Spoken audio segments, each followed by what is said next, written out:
बिस्मिल्लाहिर्रहमानिर्रहीम। आज हम लोग करने लगे हैं 7.1 का क्वेश्चन नंबर 5 का थर्ड पार्ट करने लगे हैं, जो कि हमारे पास the point A B C and D are vertices of a parallelogram. ठीक है, उसने कहा है आपने ये पॉइंट प्रूव करने हैं कि ये वर्टिसेस किसके हैं, पैरेललोग्राम के हैं। अब ये एक मैंने पैरेललोग्राम बनाई है। ठीक है, इधर आप देखिए, इधर ए के साथ मैंने ए के एलिमेंट लिख दिए एक्स और वाई, और इधर मैंने बी के लिख दिए। अब देखें, जो भी एलिमेंट है इसमें जो पहला हमारे पास होता है, जैसे 5 है। ठीक है, 5 है तो x1 क्या होगा, x हमारे पास 5 होगा, y क्या होगा, ये होगा। सेम इसी तरह x इसका फर्स्ट वाला होता है और y सेकंड वाला। 1 और 2 वो हम बाद में देखेंगे, वो क्वेश्चन के मुताबिक देखा जाता है, लेकिन पहला हमेशा x होता है और दूसरा y होता है। सेम इधर भी x 4 है और y क्या है जी, 5 है। अब मैं इधर लिखने लगी हूँ। सबसे पहले हमने प्रूव करना है कि ए बी का डिस्टेंस कितना है, फिर उसके बाद बी सी का डिस्टेंस कितना है, फिर सी डी का डिस्टेंस कितना है, और ए डी का डिस्टेंस कितना है। तो ये हम फाइंड करेंगे। सबसे पहले ए बी का मैं डिस्टेंस फाइंड करने लगी हूँ जी। अब डिस्टेंस का फार्मूला मैं इधर लिख रही हूँ, x2 माइनस x1 का square plus y2 minus y1 का स्क्वायर, ये इसका। अब नेक्स्ट हमने क्या करना है जी, अब इधर ए और बी का हमने डिस्टेंस लेना है। इसका मतलब है ए के जो एलिमेंट्स हमारे पास होंगे वो x1 और y1 होगा, और बी के जो हमारे पास होंगे वो x2 और y2 होगा। ठीक है, अब इन दोनों के मुताबिक हमने इसमें वैल्यूज पुट करनी है जी। x2 है पहले, तो x2 हमारे पास क्या है जी, -2। अब इधर माइनस है तो माइनस आ जाएगा। x1 क्या है, 5। अब y2 चाहिए, y2 क्या है जी, 3 माइनस y1 क्या है, 2। माइनस माइनस प्लस, 5 में 2 प्लस करें तो 7, -7 आ जाएगा। प्लस इधर 3 में से 2 को माइनस करें तो हमारे पास 1 आ जाएगा। 7 का स्क्वायर लें 49, प्लस 1 का स्क्वायर लें तो 1 आ जाएगा। तो इसका आंसर, इसको प्लस करेंगे तो हमारे पास क्या आ जाएगा, 50। सेम इसी तरह ए बी हमने फाइंड कर लिया। अब हमने क्या करना है, बी सी का डिस्टेंस फाइंड करना है। बी सी का जब डिस्टेंस फाइंड करेंगे तो हमारे पास फर्स्ट वाला जो x1 और y1 होगा वो बी में से होगा, और x2 और y2 हमारे पास सी में से होगा। अब जैसे ये वाली है हमारे पास, अब ये x1 हो जाएगा और ये y1 हो जाएगा। ठीक है, और ये जो है हमारे पास x2 और y2 हो जाएगा। अब हमने क्या करना है जी, x2 लेना है पहले, क्योंकि फार्मूले में x2 है, तो x2 क्या है हमारे पास, -3। फार्मूले वाला माइनस x1 क्या है जी, -2। नेक्स्ट हमने क्या लेना है, y2 क्या है, -4 माइनस, और x1 हमारे पास 3 है तो मैंने 3 लिख दिया। अब देखें जी, माइनस माइनस इधर प्लस हो जाएगा, और माइनस प्लस, -3 में से 2 को माइनस करेंगे तो क्या आ जाएगा, 1। बड़ी वैल्यू के साथ माइनस है तो इसलिए -1, प्लस माइनस माइनस प्लस, 3 में से 4 में 3 प्लस करेंगे तो 7, -7 -1 का स्क्वायर लें तो क्या आता है, 1, और 7 का स्क्वायर लें तो 49। अब इनको प्लस करें तो हमारे पास क्या आ जाएगा, 50। अब नेक्स्ट हमने क्या करना है, जो हमारे पास सी डी है उसका हमने डिस्टेंस लेना है। सी डी का डिस्टेंस लेंगे जी। इसमें x1 हमारा सी वाला होगा, x1 और y1, और x2 और y2 हमारे पास डी वाला होगा। अब इधर मैं लिख रही हूँ जी, ये हमारे पास x1 है, ये हमारे पास y1 है, ये x2 है और ये y2 है। अब सबसे पहले x2 चाहिए होता है हमें, तो x2 क्या है, 4 माइनस x1 क्या है जी, -3, प्लस y2 क्या है -5, माइनस फार्मूले वाला। अब ये देखें जी, y1 हमारे पास क्या है -4, तो इधर भी आ जाएगा -4 का स्क्वायर। अब अगर इसको देखें हमारे पास क्या है, माइनस माइनस प्लस हो जाएगा, 4 में 3 प्लस करें तो 7 आ जाएगा। 7 का स्क्वायर, 7 का स्क्वायर प्लस, अब देखें इधर माइनस माइनस प्लस, और माइनस इधर प्लस होगा, माइनस प्लस माइनस हो जाएगा। 5 में से 4 को माइनस करेंगे तो -1 आंसर आ जाएगा इसका। अब देखें 7 का स्क्वायर लें तो हमारे पास 49, और 1 का स्क्वायर लें तो 1, तो आंसर स्क्वायर रूट 50। सेम इसी तरह लास्ट हमारे पास रह गया ए डी। ठीक है, इसमें ए डी में हमारे पास x1 और x1 और y1 हमारे पास ए वाले होंगे, और x2 और y2 हमारे पास डी वाले होंगे। तो इधर हम लगाएंगे जी फार्मूला, x2 चाहिए हमें तो क्या है 4, माइनस x1 क्या है जी 5, अब प्लस हमारे पास y2 क्या है जी -5, माइनस, अब इधर हमारे पास क्या है y1 क्या है 2, तो इधर आ जाएगा 2 का स्क्वायर।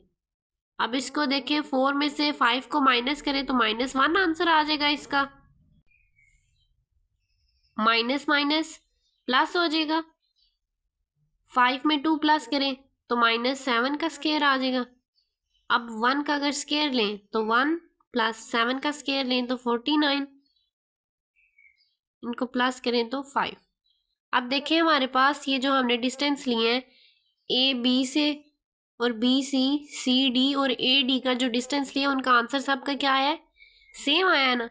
अब ये जो है ए बी ये किसके इक्वल है, डी सी के, और बी सी किसके इक्वल है, ए डी के। अपोजिट साइड्स इक्वल है तो हम कह सकते हैं कि ये पैरेललोग्राम है। लेकिन उससे पहले हमने ये जो लाइन है मिड पॉइंट में आ रही है, मिड में आ रही है, इसका मिड पॉइंट भी तो फाइंड करेंगे ना, तब भी हमें पता चलेगा कि ये डिस्टेंस, ये दोनों जो लाइनें हैं इन दोनों का डिस्टेंस इक्वल है कि नहीं, तब भी हम कह सकते हैं ना कि ये पैरेललोग्राम है। साइड वाले डिस्टेंस तो हमने फाइंड कर लिए, अब हमें पता चल गया कि ए बी का डिस्टेंस किसके इक्वल है, डी सी के, और बी सी का किसके इक्वल है, ए डी के। अपोजिट साइड्स इक्वल है, तो इसको मैं इस तरह से लिखूंगी, इसको हम लिख सकते हैं opposite sides are equal in length. अब हमें पता है जो अपोजिट साइड्स हैं इसकी वो तो इक्वल आई है। अब हमने क्या करना है, now we find the mid point of diagonals. हमने डायगोनल्स के मिड पॉइंट फाइंड करने हैं कि वो किस तरह आ रहे हैं। अब देखिए mid point of diagonal A C का मैं फाइंड कर रही हूँ। किसका कर रही हूँ, मैं इधर आपको डायग्राम से भी समझा देती हूँ कि मैं किसका फाइंड कर रही हूँ। ये देखें, सबसे पहले हम मिड पॉइंट फाइंड करेंगे ए सी का, उसके बाद हमारे पास बी डी भी है तो इसका भी डायगोनल मिड पॉइंट फाइंड करेंगे। ये डायगोनल्स है, ठीक है, ये जो क्रॉस कर रहे हैं ये डायगोनल्स है, इनका मिड पॉइंट हमने फाइंड करना। तो इसका मिड पॉइंट फाइंड करते हैं हम। अब इधर मैंने फार्मूला लिखा है मिड पॉइंट का, ठीक है। अब इसमें वैल्यूज पुट करनी है। पहले क्या आ रहा है x1, तो अब देखिए ए और बी की मैंने, ए और सी की सॉरी वैल्यूज लिख दी है मैंने जो हमारे पास उसने क्वेश्चन में दी हुई थी। अब इसमें x1 हमारे पास क्या होगा, ये ए वाले, और सी क्या होगा जी बी वाले, x2 वाले सॉरी x2 और y2 ये होगा, x1 और y1 ये होगा। अब हमें x1 चाहिए तो पहले क्या है 5, तो इधर हम लिखेंगे, अब ये इधर हमारे पास आ जाएगा x1 की जगह पे क्या आएगा जी 5, प्लस y2 क्या है हमारे सॉरी x2 क्या है ये -3, तो इधर आ जाएगा -3 डिवाइड बाई 2। y1 क्या है 2, प्लस y2 क्या है जी -4, ये इस तरह, ठीक है। वैल्यूज पुट कर लिया, अब इसको हल करते हैं। प्लस माइनस, -5 में से 3 को माइनस करें तो हमारे पास क्या आ जाएगा 2 डिवाइडेड बाई 2। सेम इसी तरह प्लस माइनस माइनस, तो 4 में से 2 को माइनस करेंगे तो -2/2, ये हमारे पास आ गया। अब m1 ये देखिए 1 1 जा 2 1 जा 2 2 1 जा 2, इधर भी 2 1 जा 2 और 2 1 जा 2, तो हमारे पास m1 क्या आ जाएगा 1, इसका 1 आ गया और इसके साथ माइनस था तो इसका -1 आएगा, ठीक है। अब हमने क्या करना है, हमने ए सी का फाइंड कर लिया, अब नेक्स्ट हमने बी डी का मिड पॉइंट फाइंड करना है, तो इधर अब हम लिखेंगे मिड पॉइंट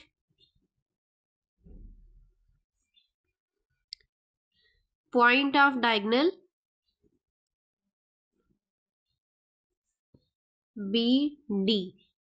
ठीक है, अब बी डी का फाइंड करें, तो इधर फार्मूला सेम वही हम लिखेंगे, फिर सेम उसी तरह हम लोग इसका फार्मूला लिखेंगे। अब इधर हमारे पास आ जाएगा m2 का x और y, m2 क्या है जी x1 plus x2 divided by 2, y1 plus y2 divided by 2। अब देखें m1 की m2 की, इधर x1 हमारे पास क्या होगा, b है पहला, तो इसका मतलब है x1 और y1 ये है, x2 और y2 ये है। अब इसमें वैल्यूज तो पुट कर सकते हैं ना हम। x1 क्या है हमारे पास -2, तो इधर आ जाएगा -2, प्लस से आगे तो प्लस, x2 क्या है 4, तो इधर आ गया 4। सेम इसी तरह y1 क्या है 3 प्लस y2 हमारे पास -5 है, तो इसको इस तरह से, अब माइनस प्लस माइनस 2, 4 में से 2 को माइनस करें तो हमारे पास क्या आ जाता है जी 2 डिवाइडेड बाय भी 2 है। अब इधर प्लस माइनस माइनस 5 में से 3 को माइनस करें तो -2 आएगा, क्योंकि 5 के साथ तो माइनस है।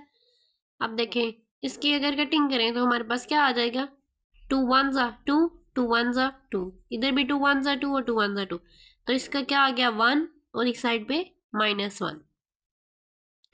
अब देखें मिड पॉइंट के भी आंसर हमारे पास सेम आए हैं, तो हम नीचे लिख सकते हैं ना, सिंस मिड पॉइंट्स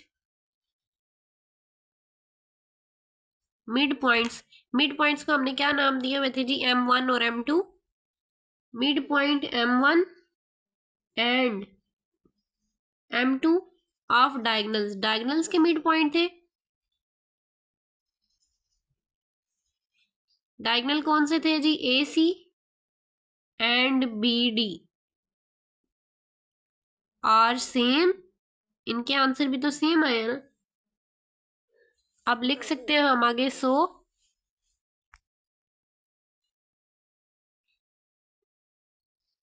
डायगोनल्स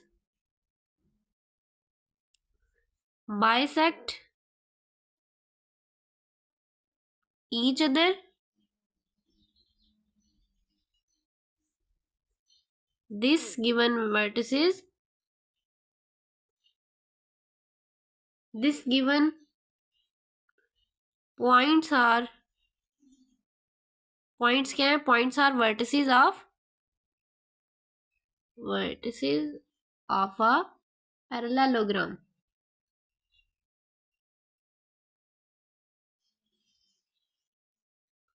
ये क्वेश्चन हमारा सॉल्व हो गया। बिस्मिल्लाहिर्रहमानिर्रहीम। आज हम लोग स्टार्ट करने लगे हैं जी एक्सरसाइज 7.1 का क्वेश्चन नंबर 6, जिसमें हमें बताया गया है कि find H such that the point A B and C are vertices of a right triangle with right angled at the vertex A. अब उसने कहा है कि आपने एच फाइंड करना है। पॉइंट उसने 3 हमें दिए हुए हैं जो कि वर्टिसेस किसके हैं, राइट ट्रायंगल के। अब मैंने इधर राइट ट्रायंगल बनाई है, ठीक है। ए हमारे पास क्या है इधर पॉइंट में, इधर मैं उसकी वैल्यू लिख देती हूँ √3 - 1। सी क्या है जी, एच और -2, बी क्या है 0 और 2। अब राइट ट्रायंगल का मतलब ये है कि हमारे पास इसका जो हमारे पास वो पैथागोरस थ्योरम है वो प्रूव होता है।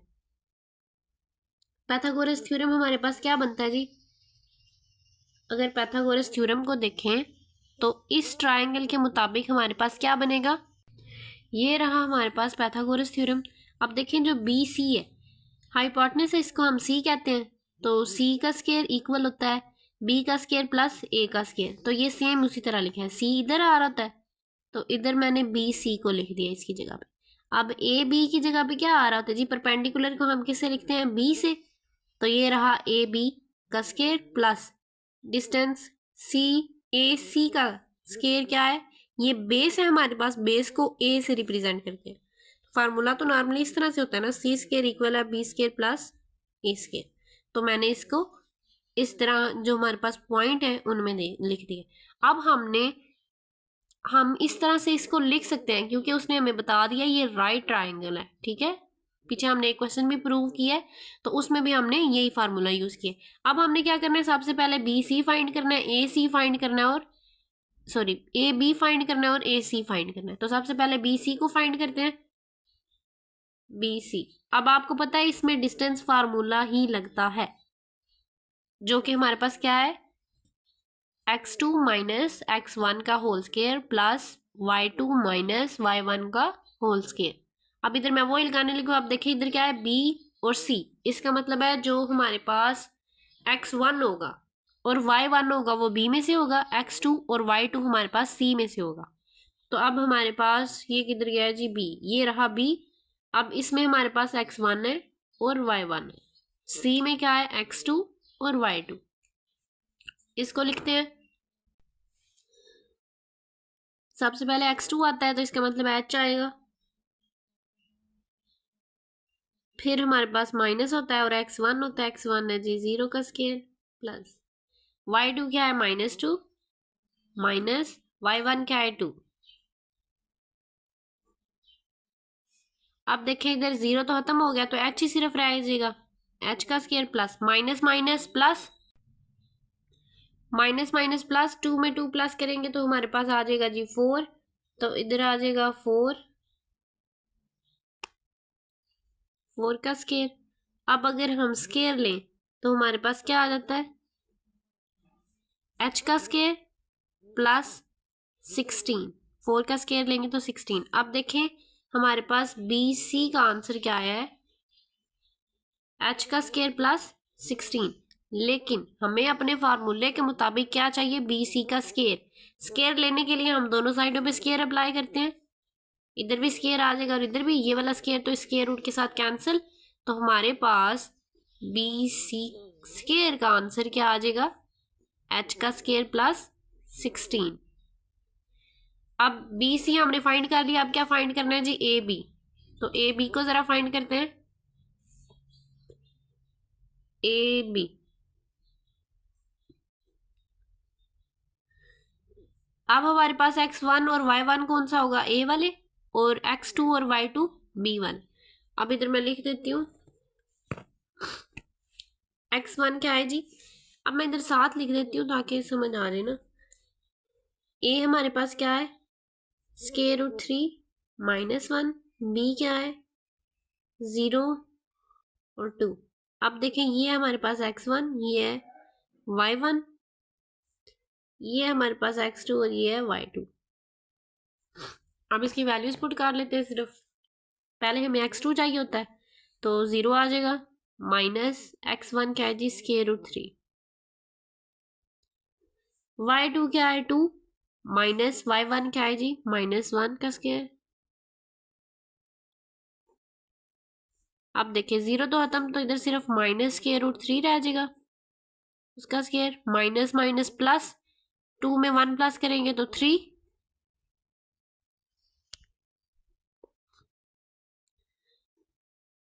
अब देखें इसका अगर स्केयर लेंगे, ये इसके साथ कट गया तो हमारे पास क्या रह जाएगा, माइनस का स्केयर लेंगे तो वो हो जाएगा प्लस, और इसका जब स्केयर लेंगे तो ये कट जाएगा तो 3 आ जाएगा, प्लस 3 का स्केयर लें 9। तो हमारे पास ए बी का आंसर क्या आएगा, 9 प्लस 3 क्या होता है जी, 9 प्लस 3 हमारे पास क्या आ जाएगा 12 स्केयर रूट। अब हमें स्केयर चाहिए तो दोनों साइडों पे स्केयर अप्लाई कर लेंगे, ये इसके साथ कट गया तो हमारे पास ए बी का स्केयर क्या आ जाएगा 12। सेम इसी तरह अब हमारे पास क्या रह गया, ए सी बस फाइंड करना है हमने, तो इधर फाइंड कर लेते हैं ए सी, सॉरी स्केयर लास्ट में लेंगे। अब ए सी की वैल्यूज लिखने लगी हूँ, ए क्या है जी स्केयर रूट 3 -1, सी की क्या वैल्यू है h और -2। अब ए फर्स्ट है तो इसका मतलब है x1 और y1 ए वाले होंगे और बी वाले क्या होंगे x2 और y2। अब इसमें वैल्यूज पुट करनी है हमने, x2 क्या है जी h, माइनस x1 क्या है स्केयर रूट 3 का स्केयर, प्लस y2 क्या है -2, y1 क्या है जी -1, ये इस तरह से। अब हमने क्या करना है, इसको पहले सॉल्व करते हैं। h माइनस के रूट 3 का, इसको मैंने फिलहाल ऐसे किया। नेक्स्ट स्टेप में इसको सॉल्व करेंगे। माइनस माइनस प्लस हो जाएगा और इधर माइनस है। माइनस प्लस माइनस, 2 में से हम 1 को माइनस करें तो हमारे पास 1 रह जाएगा, -1 का स्क्वायर। अब ए सी का आंसर क्या आ रहा है हमारे पास, h माइनस के रूट 3 का होल स्क्वायर प्लस -1 का स्क्वायर लें तो 1। अब देखें ये हमारे पास होल स्क्वायर बन रहा है, ठीक है। तो इसमें हम फार्मूला क्या यूज करेंगे, जब a माइनस बी का होल स्क्वायर होता है हमारे पास तो उसको क्या लिखते हैं, a का स्क्वायर प्लस b का स्क्वायर माइनस 2ab। अब a हमारा h है और b हमारे पास स्क्वायर रूट 3 है, तो इस फार्मूले के मुताबिक हमने इसको खोलना है। तो अब क्या करेंगे, इसका इधर आ जाएगा हमारे पास, पहले a का स्क्वायर लिखना है, इसका मतलब h का स्क्वायर आ जाएगा। नेक्स्ट हमने b का स्क्वायर लिखना है, इसका मतलब है कि इसका स्क्वायर आ जाएगा, स्क्वायर रूट 3 का स्क्वायर -2 फार्मूले वाला। a क्या है जी, h है, b क्या है, स्क्वायर रूट 3 है, और ये +1 साथ उसी तरह। अब देखें h का स्क्वायर प्लस, अब इसका जब स्क्वायर लेंगे तो 3 रह जाएगा, -2 h स्क्वायर रूट 3, ये हमारे पास, और +1। अब देखें ये दोनों एक जैसी वैल्यूज है हमारे पास, तो इसको सॉल्व कर सकते हैं हम। तो इसको हम लिखेंगे, देखेंगे नेक्स्ट स्टेप में हम क्या करेंगे, h स्क्वायर उधर ही, 3 + 1 4 हो जाएगा हमारे पास, और -2 स्क्वायर रूट 3 h हमारे पास उसी तरह। अब ये किसका आंसर आया, ए सी का, लेकिन हमें चाहिए ए सी स्क्वायर का। अब इधर भी स्क्वायर अप्लाई होगा और इधर भी स्क्वायर अप्लाई हो जाएगा। अब ये स्क्वायर इसके साथ कैंसिल, तो ए सी का आंसर क्या आ जाएगा हमारे पास, ए सी स्क्वायर का h square + 4 -2 square root 3 h, ये इसका आंसर आया। अब हमने सारे आंसर्स को इस इक्वेशन में पुट करना है, ये जो हमने सबसे पहले लिखी थी, इसको मैं नीचे लिख देती हूँ ताकि दोबारा से। बी सी का स्क्वायर इक्वल है ए बी का स्क्वायर प्लस ए सी का। अब इसकी वैल्यूज पुट करनी है। पहले बी सी की हमारे पास क्या आई थी जी, h स्क्वायर + 16, तो इसकी जगह पे आ जाएगा h स्क्वायर + 16 इक्वल है ए बी की क्या आई थी हमारे पास 12, तो इसकी जगह पे आ जाएगा 12 प्लस, अब ए सी की क्या आई है, ये जो भी हमने फाइंड की थी ए सी की, तो इसकी जगह पे आ जाएगा h का स्क्वायर + 4 -2 स्क्वायर रूट 3 h, ये हमारे पास इसका आंसर है। अब हमने क्या करना है नेक्स्ट, आप देखेंगे हमारे पास इधर 12 है और 4 है, ये दोनों एक जैसी सिंपल वैल्यूज है, इनको प्लस कर सकते हैं। 12 + 4 करें तो हमारे पास क्या आ जाएगा 16, तो इधर हम लिखेंगे 16 + h square -2 square root 3 h, ये तो इसके साथ हल हो गया ना, इसलिए इसको नहीं लिखा। अब देखें 16 को और इसको h स्क्वायर को मैं इस साइड पे लेके आ रही हूँ, ये जो पहले से इधर है, अब ये इधर आएंगे -16, ये प्लस हो रहा था इस साइड पे आके माइनस हो गया, ये भी प्लस हो रहा है इस साइड पे आके माइनस हो गया, और इस साइड पे -2 स्क्वायर रूट 3 h अपनी जगह पे है, ठीक है। अब देखें h स्क्वायर एक प्लस हो रहा है एक माइनस हो रहा है, कैंसिल, ये 16 एक प्लस हो रहा है एक माइनस हो रहा है, कैंसिल, तो इधर हमारे पास 0 रह जाएगा, -2 स्क्वायर रूट 3 h। अब देखिए h के साथ हमारे पास ये वैल्यू क्या हो रही है, मल्टीप्लाई हो रही है, दूसरी साइड पे आके क्या हो जाएगी, डिवाइड हो जाएगी, तो इसको हम लिख सकते हैं 0 -2 स्क्वायर रूट 3 इक्वल h के, तो 0 के साथ कोई भी वैल्यू अगर डिवाइड होती है तो उसका आंसर क्या आता है, 0 ही होता है। तो अब h का आंसर हमारे पास क्या आ जाएगा 0, तो इसको हम इस तरह से भी लिख सकते हैं। अब देखिए क्वेश्चन में उसने यही पूछा था ना कि आपने h की वैल्यू फाइंड करनी, तो हमने h की वैल्यूज फाइंड कर ली, तो ये इसका आंसर है। और अगर आप लोगों ने मेरे चैनल को सब्सक्राइब नहीं किया तो काइंडली सब्सक्राइब कर दे। अगर कोई क्वेश्चन है आपको किसी जगह से समझ नहीं आई तो आप लोग मुझे कमेंट करके पूछ सकते हैं।